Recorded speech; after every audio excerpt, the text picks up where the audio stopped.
خواب میں ناک کا پانی دیکھنا۔ حضرت دانیال علیہ السلام نے فرمایا ہے کہ ناک سے پانی کا خواب میں نکلنے دیکھنا فرزند کی دلیل ہے، اور صرف آب بینی کا دیکھنا بھی فرزند کی دلیل ہے، اور اگر ناک سے سرکہ نکلتے دیکھے تو بھی فرزند کی دلیل ہے۔ حضرت کرمانی رحمۃ اللہ علیہ نے فرمایا ہے کہ اگر ناک سے پانی نکلتا دیکھے تو قرض کے اترنے اور رنج و غم سے نجات پانے کی دلیل ہے، اور اگر بیمار تو شفا پائے گا۔ حضرت ابن سیرین رحمۃ اللہ علیہ نے فرمایا ہے کہ خواب میں آب بینی فرزند کی دلیل ہے۔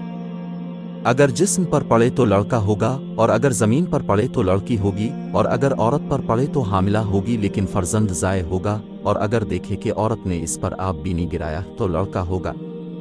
اور اگر دیکھے کہ آب بینی ہمسایہ کے گھر گرایا ہے تو ہمسایہ کی عورت خیانت کرے گی، اور اگر دیکھے کہ اپنا آب بینی کسی مرد کے بستر ڈالا ہے تو بھی یہی تعویل خیانت ہے۔ حضرت ابن سیرین رحمۃ اللہ علیہ نے فرمایا ہے اگر خواب میں اپنے آپ کو اپنا آب بینی کھاتا دیکھے تو دلیل ہے کہ اپنا مال اپنے عیال پر خرچ کرے گا۔